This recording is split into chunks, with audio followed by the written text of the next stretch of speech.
how did the defense view the Cardinals game? Because you guys obviously had to work with short fields a lot. Yep. You couldn't necessarily limit to keep them out of the end zone. How do you kind of view that game? How do you analyze it? Obviously, anytime that you on the field, no matter the situation, no matter the circumstances, you would like to, in those instances, at least get a 4-point swing, which means hold them to a field goal, ideally. But when you're dealing with good teams, with good players, premier players, man, it's the task of doing that is easier said than done, obviously. So it was a lot of things that we did ourselves that it wasn't that it was just the big bad Cardinals and tip your hat to those guys, but it was things that we gave them that, we look back on film that we would like to have back. But other than that, it's hard playing a short field, but, that's how sometimes the games go sometimes, man. You can't cry about it. You got to go up there, man. If you say you're a good defense, you got to be able to hold them. And we wasn't able to do that as often as we would have liked to. And, short fields is always tough, man. These guys get paid just like we do.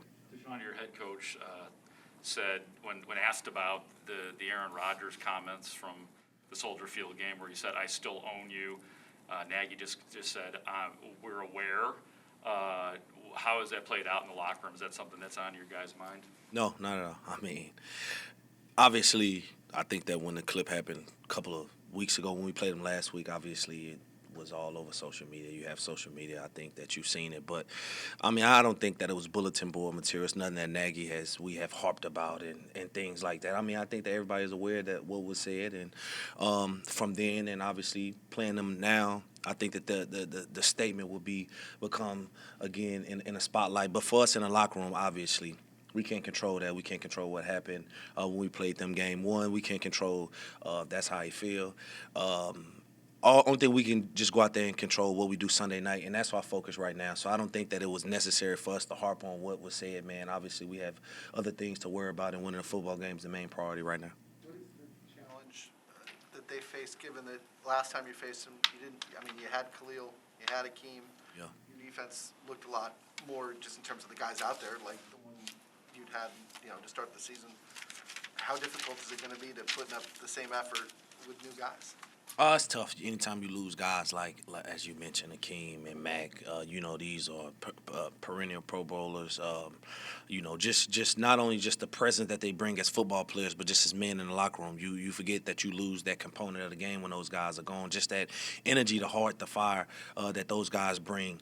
So obviously those guys can't be duplicated. They're one of one, and obviously that's why they're looked at and respected the way that they are. But this is a next man up league right now, obviously. So, you have guys, Trev is stepping up, and obviously we're going to need just big performances for the guys who's stepping up for those guys. And I'm more than confident in the guys whose number will be called.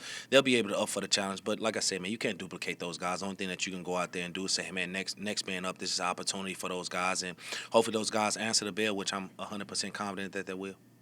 When you play against a quarterback that doesn't turn the ball at a high rate, you become more aggressive to try to force those turnovers, or you say, let me just make sure we don't do them.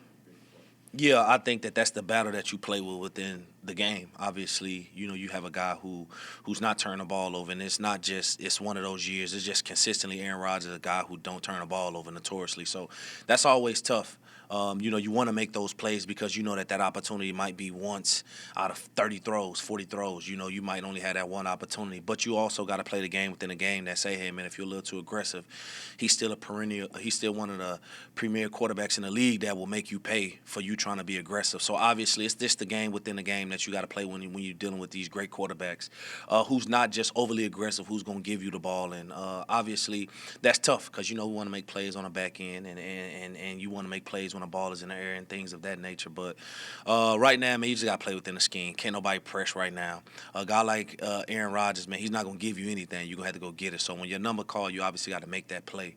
And, a lot of guys get to pressing and trying to make a play, and that's when you see the deep balls to their premier playmakers and things like that. And that's when the playbook open up for those guys, man. But no team want to drive and dink and dunk and take 5 yards down the field. Nobody. I don't care who you is.